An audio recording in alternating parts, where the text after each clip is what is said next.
Hey, this is Dan Reynolds, and today I'd like to show you how to get started with Granite. I'm going to try to show you as quickly as possible how to get rolling with Granite in a controlled way. First, Granite is a really cool plugin. Before we dig right in, just real quickly, Granite is basically a granular resynthesis engine.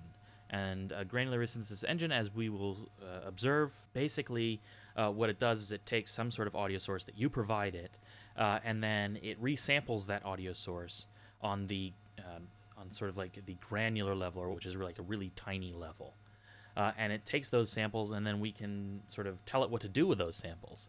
So right now, I've got Cubase loaded up on a PC, and I'm going to use Granite as a plugin. It can be used as a virtual instrument inside your DAW, or it can also be used standalone for live performance, or to use whatever you like. Now, in order to use Granite as a plugin, you have to use it as a VST if you're on PC, or an audio unit if you're on Mac. If you're on Mac and you're using Cubase, you can't use Granite as a plugin, but you can run it standalone, so that's okay.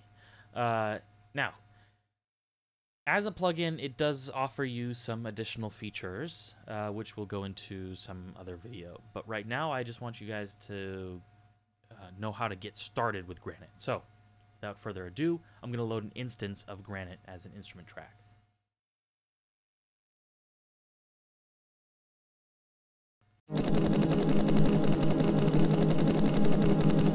All right, so we got like a noise burst, and this is how Granite loads, unfortunately. Granite loads a little bit crazy. So I've muted it just for right now, but when you open it up, the first thing or most useful thing that you can do right away is to go over and press the gate button here, and that activates the master envelope and stops Granite from playing 100% of the time. So I've unmuted the track, and now Granite is not outputting any sound.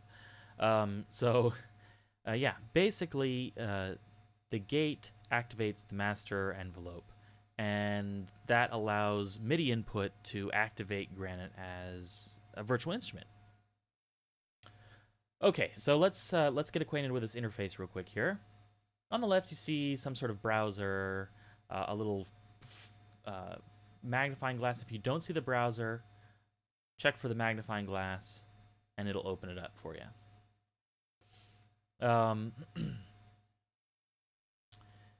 If you're running Granite standalone, you may need to set up your audio and MIDI properties to respond to your whatever your local audio device is.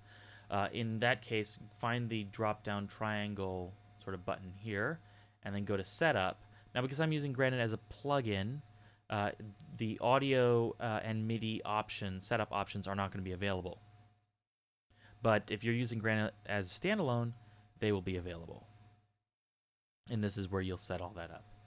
Okay, so one of the challenging aspects of getting into Granite is that it can seem really chaotic and sort of crazy. And as you go through all the patches that they have available that they come with, you'll notice that all the patches they just all sort of sound like very interesting pads or rhythm sounds, synth sounds. Unfortunately, those don't necessarily tell you as a new user how to get started with Granite. So what I'm going to do right now is go through the process of clearing out all the parameters to sort of create a clean patch. Unfortunately, Granite doesn't come loaded with a clean patch like this. But hopefully, watching me do this real quick will teach you how to get started right away. And once you have a clean patch, it becomes really easy to approach Granite in a really controlled and informative environment. Okay, so the first thing I'm going to do is check out this sort of side of the interface, the waveform view. I'm going to take these blue bars, and I'm going to just stretch them out to the edges of the waveform view. If the bars are moving, find the red triangles and right-click on them. Okay. So in Granite, if you right-click on a parameter, more often than not, it will actually just set that to a default setting. So I'm going to go click on the Master tab. This is our Master Gate section. And I'm going to right-click on all the parameters here. They're actually by default set, so that's good. And then I'm going to go to the Grain tab. I'm going to right-click on all of the parameters. Bam, bam, bam. Zeros them out. Now, if you see this sort of blue bar filling up, like cycling, and this sort of thing going on here in this ring area, just right-click on it, and it'll go away. Right-click, right-click, right-click. And then if you see the blue bars down here, right-click, right-click, right-click. And then we'll go to the Effects 1 tab. We're going to right-click on everything. Everything gets right-clicked. So this is a little blue cycle thing going on here. We're going to right-click on that. Right-click, right-click, right-click. Yep, yep, yep, yep, yep. And this is Effects tab. Has a number of effects available for us, and the deactivation is not very clearly indicated, but the deactivation and activation of all these effects is the little white box or the gray box in the upper right hand corner. Just left click that and it'll turn it off. So lit is on and then dark is off, and then effects 2, same thing. We're going to turn this off. We're going to right click, right click, right click, right click in the there and then off. Okay, good. So now everything is off, and we have what would be considered a clean or default patch. I'm going to press the middle C button on my keyboard, and that's going to provide Granite with a MIDI input. That's going to activate the master gate, and it's going to play this waveform at a default clean setting.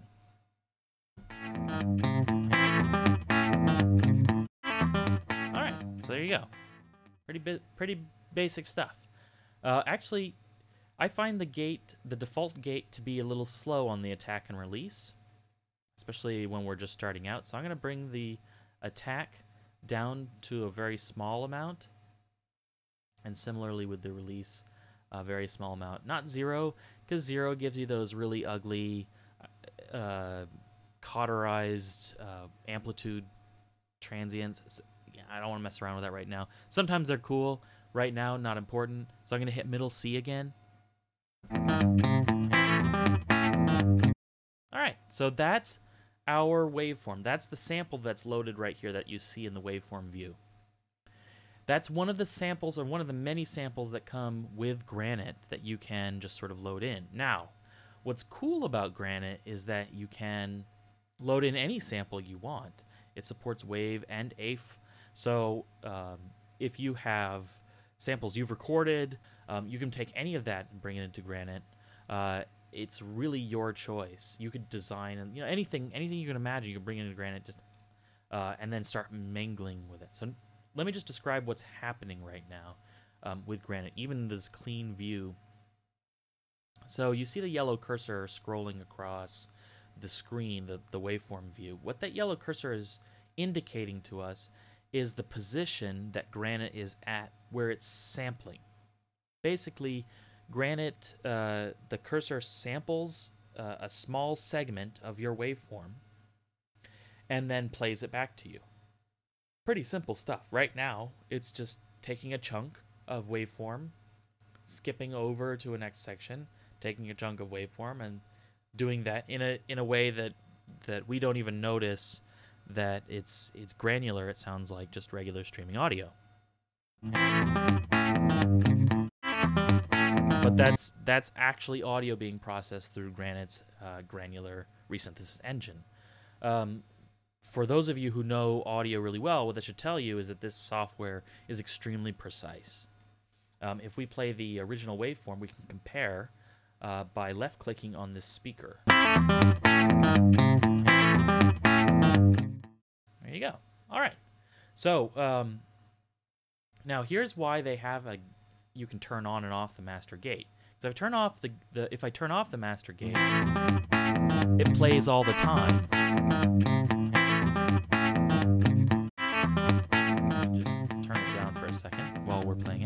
And that can be very useful, actually, because while you're designing sounds in Granite, you don't necessarily want to be holding, a MIDI key down with your left hand or your right hand while you're moving parameters around.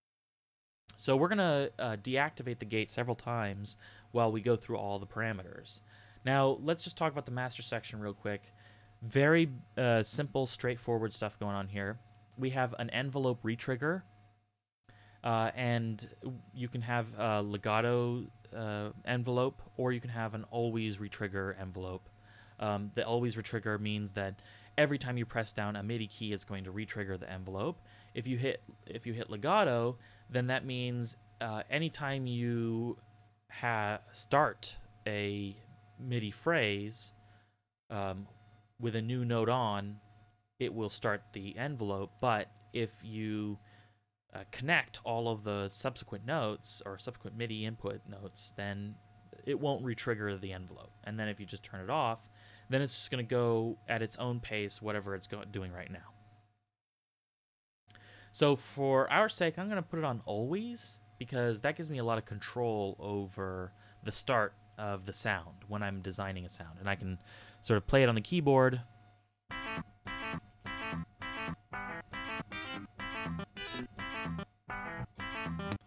And middle C is the default pitch, whatever it's set at in Granite. And then if you pick any of the other keys, Granite will automatically repitch it for that tuning. So here I can adjust the attack and release and velocity sensitivity of my patch. So here I can say, like, if I want it to attack very slowly and release very slowly. Note on, note off. Right, so we got a real slow tail and a real slow attack. And then I can have velocity sensitivity.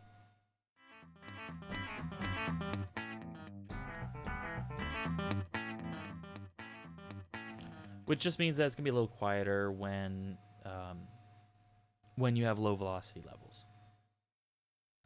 Okay. Let's go to the grain tab. So at the grain tab, we have several cool parameters to choose from. We have pitch categories, we have time category, and a stereo pan category, or spatialization category. The pitch category is basically, this adjusts the pitch of the individual grain that's sampled. So if I turn the gate off, you'll notice that it's not changing the time of the sampling. Right? It's sampling at the same rate, and you hear most of the same transients, but it repitches it.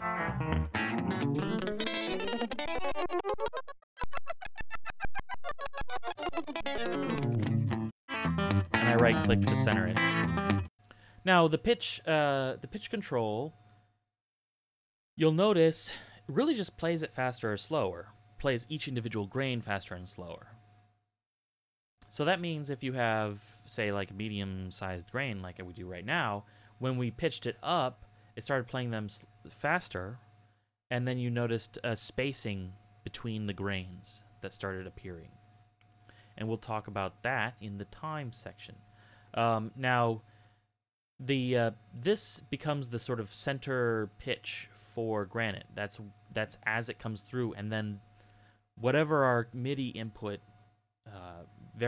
deviation from middle C is, then it will repitch it to that, in addition to the pitch variance that's going on here. So just think about this as kind of like your instrument's pitch, and then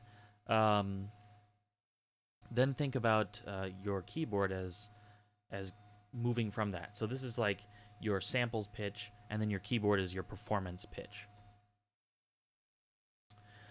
All right, let's move on. We'll get back to some of that later on. Time parameters, there's lots of parameters here.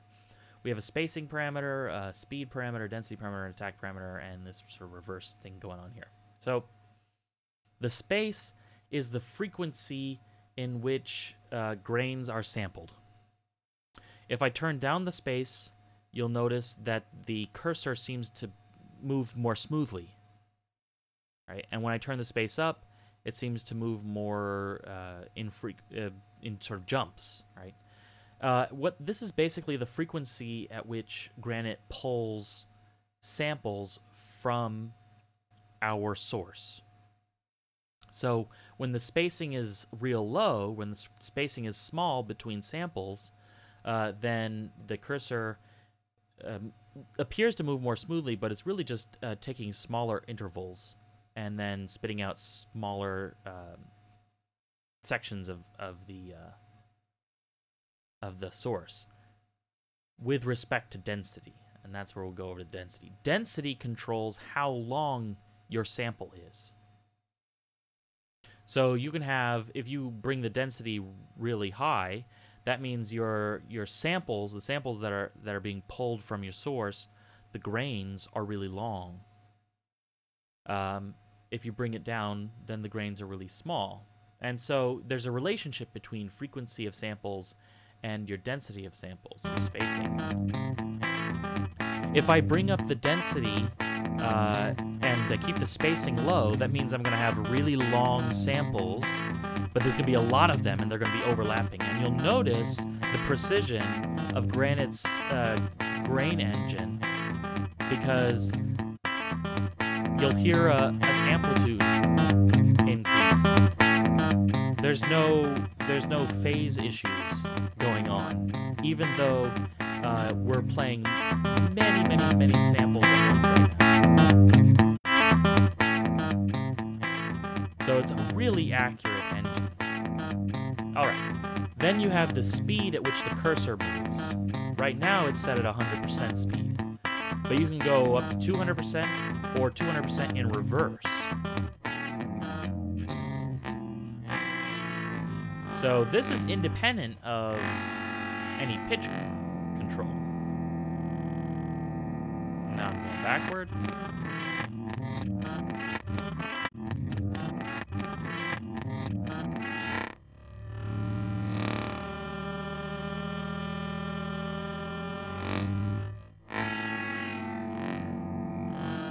Now I've got my density's low right now, so all of my samples are really small, right?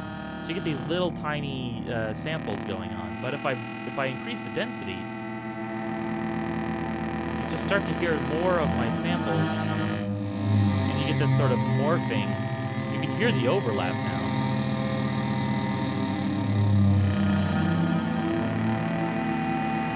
And then the attack adds an envelope shape.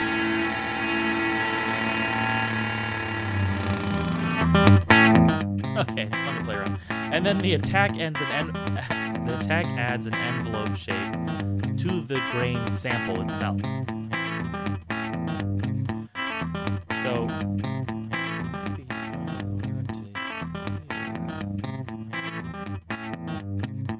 if I make my spacing really wide and my speed really wide, you can start to hear how attack comes to play. Because now, with the attack low, all of the samples have pretty sharp attack. But when I bring it up really high, then they have sort of softness to it. Okay. So that's the grain engine. The time parameters. And then you can also reverse the sample as it comes out. So now if we have really long samples, let's say if we have really long samples that are really widely spaced, then even though it's going forward, it's reversing the samples as it goes through. So I'll turn it back off, and then back on.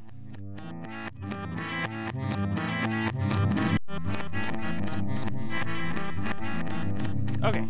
So this allows you to manipulate the samples coming through, how long they are, what pitch they're at, and a lot of this a lot of your time will be spent in this section here.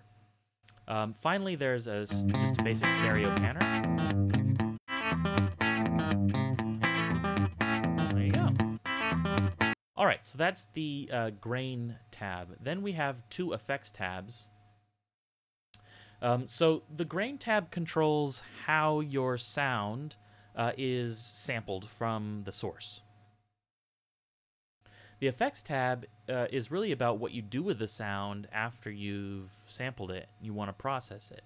So we have a transient shaper, a sample rate reducer, and a filter, which is like a bandpass filter.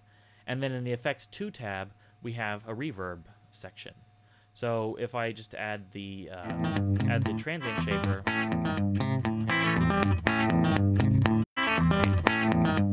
add some drive.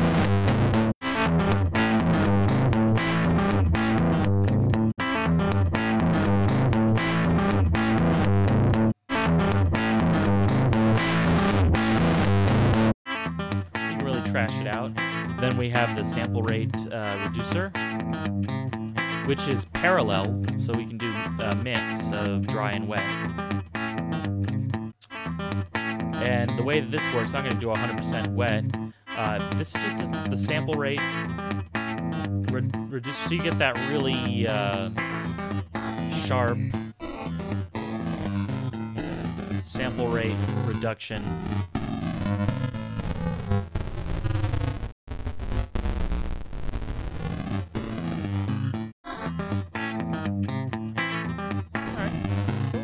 So another way to trash out your sound. And then the bandpass filter. Again, it's parallel, so you can go partial wet, or you've got a resonance control. Resonance control is really like a Q size. And then we've got an additional EQ. It's really just like a bell.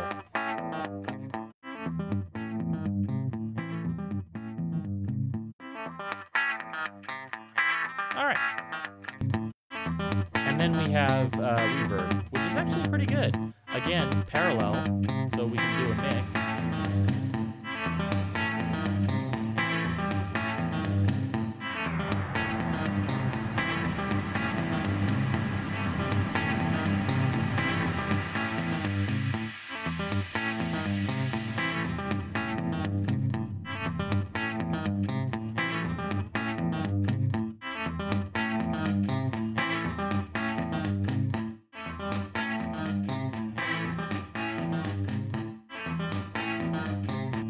Okay, I'm gonna zero that back out.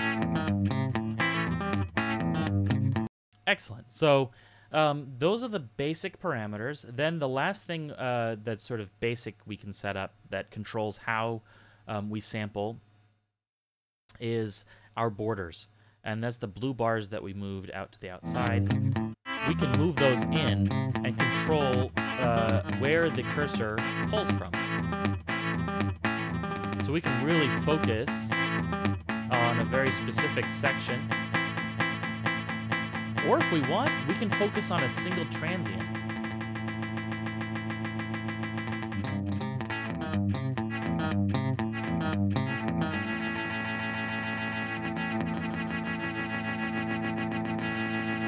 You know, and something like this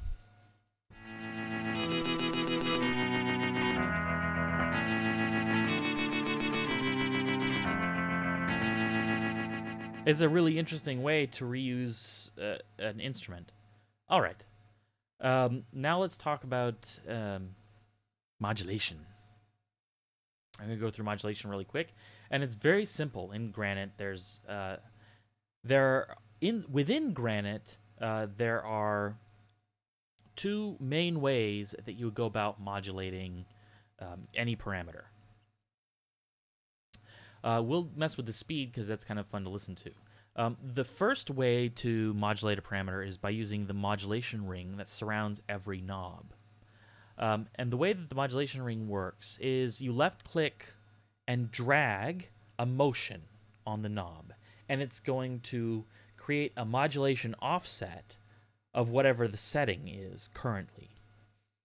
And it's going to record that motion and play through that motion as a cycle. So you can recreate really interesting modulation curves in that way. So if I turn on the speed parameter, you know, the modulation ring surrounds the knob, and I'm just going to pull this in, and then it's just going to play that modulation over and over and over and over again.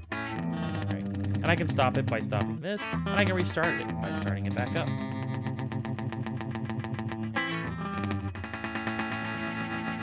So in this way, you can create very interesting sort of movements, and it doesn't have to be one direction. I mean, you can do really crazy stuff. Look, this is a 7-second, 8-second modulation. And you'll notice that it's, as I said before, this is a modulation offset of whatever the center is. So if I move this up, you'll see that the modulation is dependent upon my center.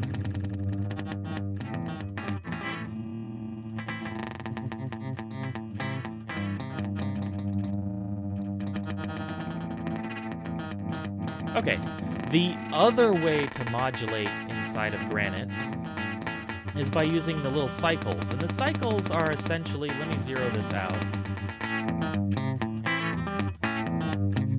These cycles are basically how you would expect an LFO to work. So you have a couple of shapes to choose from. I'm going to pick the sine wave because that's very basic. And then you have basically two options. This first bar is a modulation intensity control, and then the second bar is a modulation speed control. So here you can see I'm modulating my pan based on a sine wave, like an LFO. And the LFO speed, left is quick and right is slow, so I can slow down that LFO if I want. Okay, now it's moving more slowly, and I can go really slow. And this this modulation using these curves here, and there's several different kinds. We've got the sine, we've got a flip, we've got a triangle, and a bipolar. And this will compound with whatever you have set here. So these will add together, which means you can create really crazy and interesting effects, modulation effects. That's just inside the Granite plugin. You can also modulate through MIDI, just like any other plugin with your DAW, any sort of software instrument. The last way that you can modulate is you can modulate your source parameter, your source borders. So here, let me bring my spacing really low, and I'll bring my density down, bring that attack down. And say I've got a cool thing going on here, and I'm gonna add a little bit of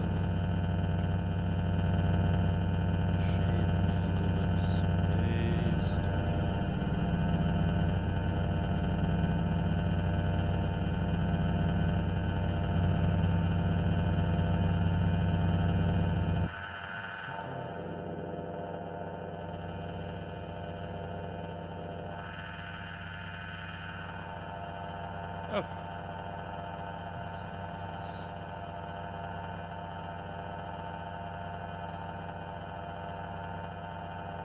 Okay, so here I've got a little sound. Now I can also modulate each of my borders, my sample borders.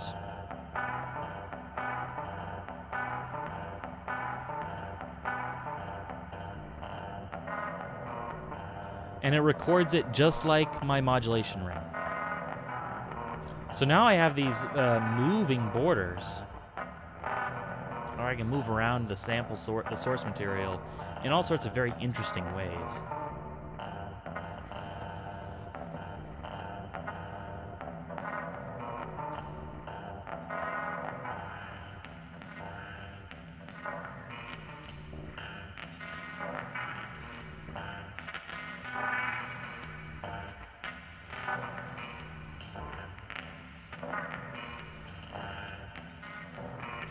I like that. So now we've got a brand new sound. I'll throw the gate on, and now I can control it with my MIDI keyboard.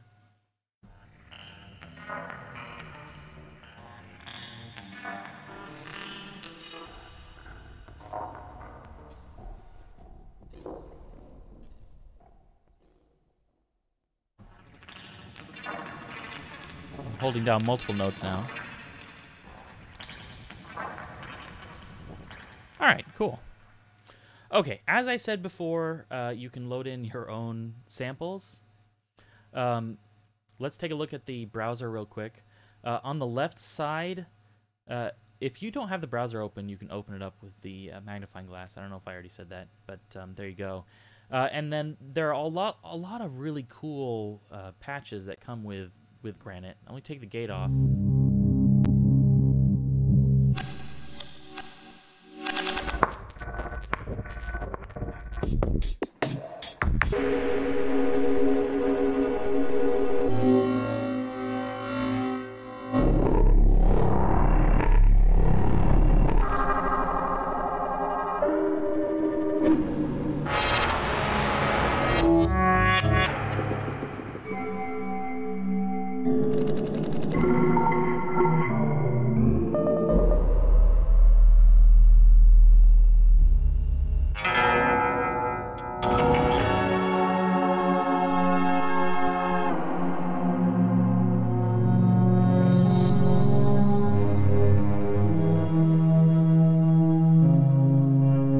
I'm controlling that one with my keyboard. I'll put the gate on.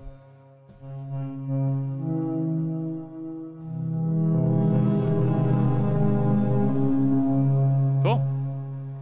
And then Granite also has, and all these patches were created from Granite's internal sample library. These are the samples that come with Granite. So if you go into the sample folder, you'll find a variety of drum loops, guitar sounds, different kicks, and all sorts of really you wouldn't necessarily I could stay. You wouldn't necessarily think of using or resampling some of these, but what's great about Granite is it really changes the way you look at sound. You start to look at sounds as their granular potential, their frequency content, their harmonic content, and their transient information. You know, when you hear that, you start to see how, if you grab this, let's actually grab this timpani.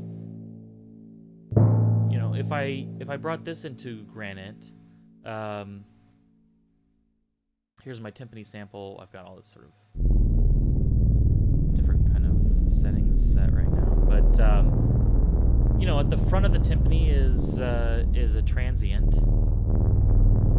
which has sort of a sharper sound, a more high frequency information, and then at the end is that sort of low boom tail, and so I might think, hey, this timpani would be good for, I don't know, some sort of sound. Maybe I'm trying to create a sound. I don't know. It's kind of cool.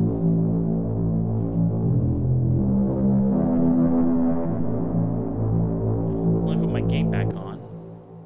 I'm going to set the master to like a quick attack, but a sort of gentle release here.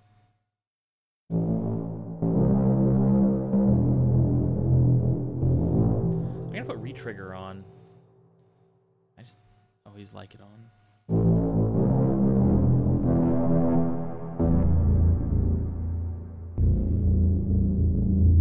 There's a nice moody drone right there.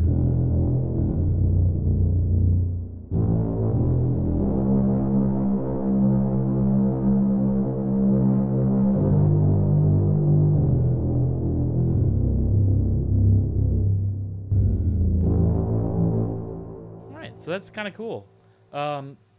Last thing I want to show you guys before we close it up, because there's a lot of information that I've thrown at you today, is basically how to then turn something like this into something a little more functional. Let me just grab something, a sample with a little more high frequency information. So that's cool.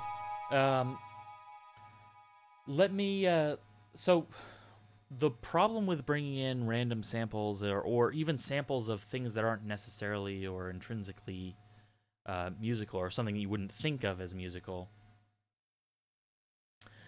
is that there might be tuning issues. So what I like to do is in something like Cubase is I'll load up Steinberg's tuner. And this tuner will just give me the pitch information of whatever, the fundamental of whatever's coming through. So if I press middle C,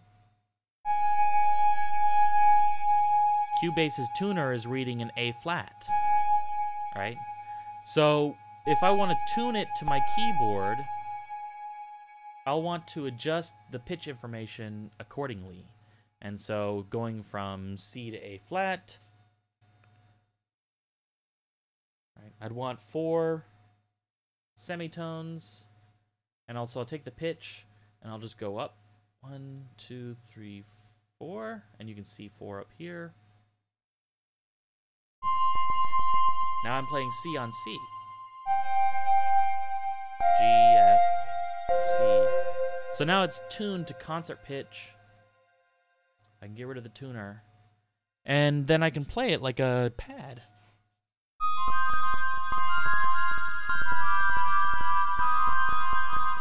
Now, one thing you'll notice that when you have Granite, when Granite's playing multiple pitches, you'll notice that it's really just playing one at a time. And that's because what Granite does is it just plays one sample at a time. It's really a monotimbral instrument. However, with that said, if your spacing is more frequent, right? If your spacing is smaller and your density is higher, then those sounds overlap. And then you can get sounds that sound like they're simultaneous. So if I bring the spacing really low, make the density really long. So it almost sounds like they're simultaneous. It's really just a very fast arpeggiation.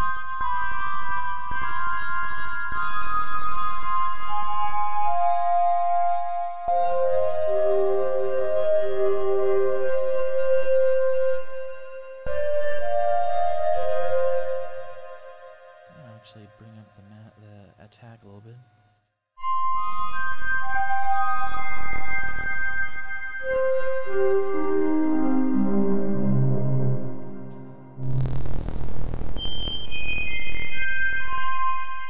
Cool. So that's Granite. It's a really great plugin. It's a really great tool for sound designers, musical sound designers, music producers. There's just so much you can do with it. Once you get a really good idea of how every parameter affects your mangle, it's really a playground. So that's all I have to say for you guys. This is Dan signing out. Have a good one.